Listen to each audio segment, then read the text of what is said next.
पार्वती का परमेश्वर शिव की महत्ता का प्रतिपादन करना, रोषपूर्वक जटिल ब्राह्मण को फटकारना, सखी द्वारा उन्हें फिर बोलने से रोकना तथा भगवान शिव का उन्हें प्रत्यक्ष दर्शन दे अपने साथ चलने के लिए कहना। पार्वती बोली, बाबा जी, अब तक तो मैंने यह समझा था कि कोई दूसरे ज्ञानी महात्मा आ गए हैं, परंतु अब सब ज्ञात हो गया है। आपकी कली खुल गई है। आपसे क्या कहूं, विशेषतः उस दशा में जब आप अवध्य ब्राह्मण हैं। ब्राह्मण देवता, आपने जो कुछ कहा है वह सब मुझे ज्ञात है, परंतु वह सब झूठा ही है, सत्य कुछ भी नहीं है। आपने कहा था कि मैं शिव को जानता हूँ। यदि आपकी यह बात ठीक होती तो आप ऐसी युक्ति एवं बुद्धि के विरुद्ध बात नहीं बोलते।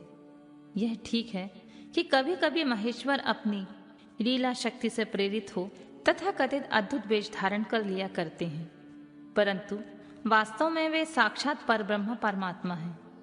उन्होंने स्वेच्छा से ही अपना शरीर धारण किया है।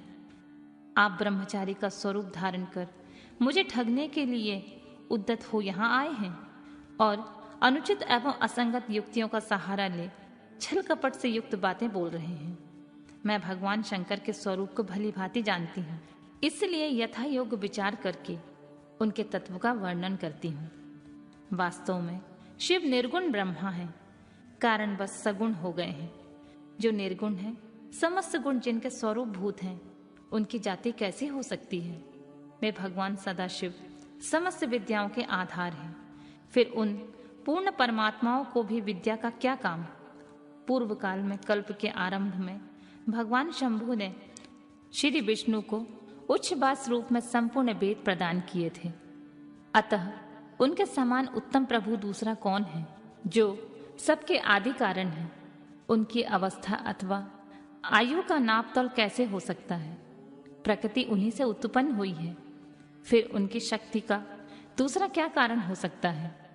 जो लोग सदा प्रेम पूर्वक शक्ति के स्वामी भगवान शंकर का भजन करते हैं, उन्हें भगवान शंभु प्रभु शक्ति, उत्साह शक्ति और मंत्र शक्ति, ये तीनों अक्षर शक्तियां प्रदान करते हैं।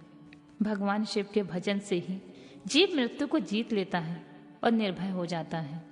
इसलिए तीनों लोक में मृत्युंजय नाम प्रसिद्ध है। उन्हीं के अनुग्रह से विष्णु विष्णुत्व को, ब्रह्मा ब्रह्मत्व को और देवता देवत्व को प्राप्त हुए हैं। शिव जी का पक्ष लेकर बहुत बोलने से क्या लाभ। वे भगवान शिव स्वयं महाप्रभु हैं। कल्याण रूपी शिव की सेवा से यहाँ कौन सा मनोरथ सिद्ध नहीं हो सकता। उन महादेव जी के पास किस बात की कमी है जो भगवान सदाशिव स्वयं मुझे पाने की इच्छा करें। यदि शंकर की सेवा ना करें तो मनुष्य 7 जन्मों तक दरिद्र होता है और उन्हीं की सेवा से सेवक को लोक में कभी नष्ट न होने वाली लक्ष्मी प्राप्त होती है। जिनके सामने 8 सिद्धियां नित्य आकर सिर नीचा किए इस इच्छा से नृत्य करती हैं, वे भगवान हम पर संतुष्ट हो जाएं। उनके लिए हर कोई हितकारक वस्तु दुर्लभ कैसे हो सकती है। यद्यपि यह मांगलिक कही जाने वाली वस्तुएं शंकर का सेवन नहीं करती हैं, तथापि उनके स्मरण मात्र से ही सबका मंगल होता है। जिनकी पूजा के प्रभाव से उपासक की संपूर्ण कामनाएं सिद्ध होती हैं। सदा निर्विकार रहने वाले उन परमात्मा शिव में विकार कहाँ से आ सकता है। जिस पुरुष के मुख में निरंतर शिव यह मंगलमय नाम निवास करता है, उसके दर्शन मात्र से ही अन्य सब सदा पवित्र होते हैं। जैसा कि आपने कहा है कि वे चिता का भस्म लगाते हैं, परंतु यदि उनका लगाया हुआ भस्म अपवित्र होता है तो उनके शरीर से झड़कर गिरे हुए उस भस्म को देवता लोग सदा अपने सिर पर धारण कैसे करते हैं। अतः शिव के अंगों के स्पर्श से अपवित्र वस्तु भी पवित्र हो जाती है। जो महादेव सगुण होकर तीनों लोकों के कर्ता भर्ता और हर्ता होते हैं, उन निर्गुण रूप में शिव कहलाते हैं। वे बुद्धि के द्वारा पूर्ण रूप से कैसे जाने जा सकते हैं। पर ब्रह्मा परमात्मा शिव का जो निर्गुण रूप है, आप उसे जैसे वही मूर्ख लोग ही कैसे जान सकते हैं। जो दुराचारी और पापी हैं, वे देवताओं से बहिष्कृत हो जाते हैं। ऐसे लोग निर्गुण शिव के तत्व को नहीं जानते हैं।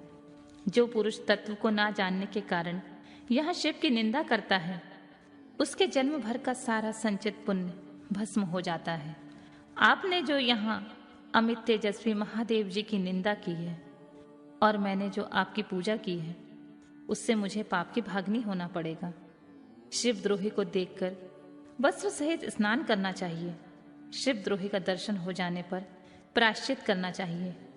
इतना कहकर पार्वती जी उस ब्राह्मण पर अधिक रुष्ट होकर बोली, अरे दुष्ट, तूने कहा था कि मैं शंकर जी को जानता हूं, परंतु निश्चय ही तूने उस सनातन शिव को नहीं देखा, न जाना।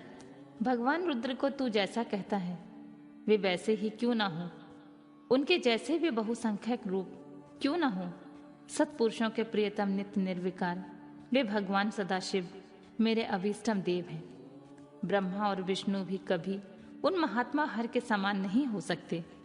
फिर दूसरे देवताओं की तो बात ही क्या, क्योंकि वे सदैव काल के अधीन रहते हैं। इस प्रकार अपनी शुद्ध बुद्धि से तत्वतः विचार करके मैं शिव के लिए वन में आकर भारी तपस्या कर रही हूँ।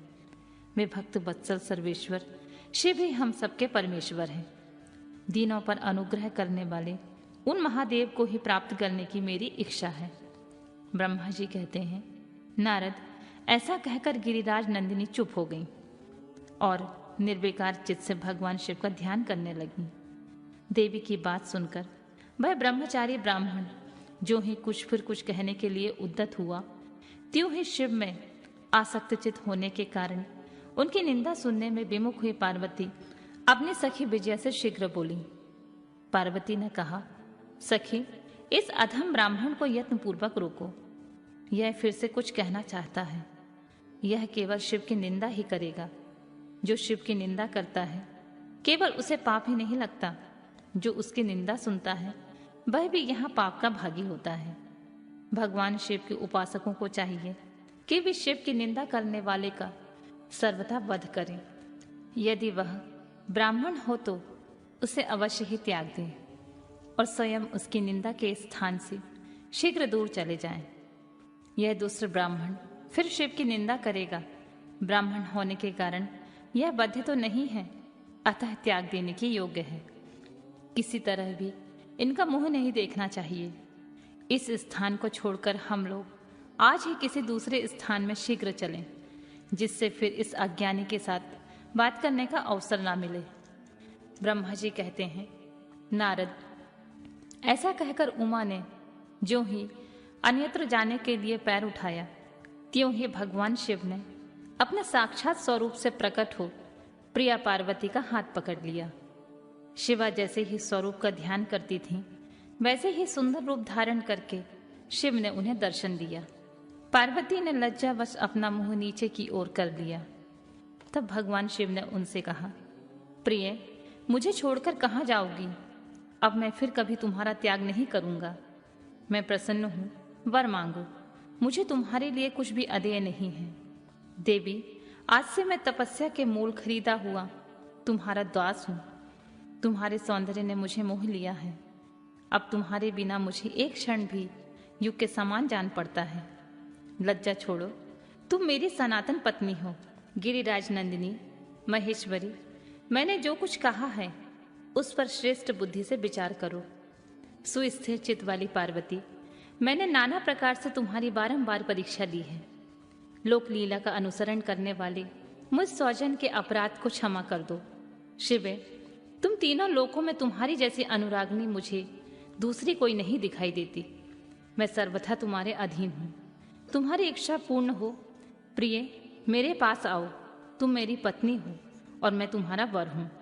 तुम्हारे साथ मैं शीघ्र ही अपने निवास स्थान उत्तम पर्वत कैलाश को चलूंगा। ब्रह्मा जी कहते हैं, देवाधिदेव महादेव के ऐसा कहने पर पार्वती देवी आनंद मग्न हो उठी। उनका तपस्या जनित पहले का सारा कष्ट मिट गया। मुनि श्रेष्ठ, सती साध्वी पार्वती की सारी थकावट दूर हो गई, क्योंकि परिश्रम फल प्राप्त हो जाने पर प्राणी का पहले वाला सारा श्रम नष्ट हो जाता है।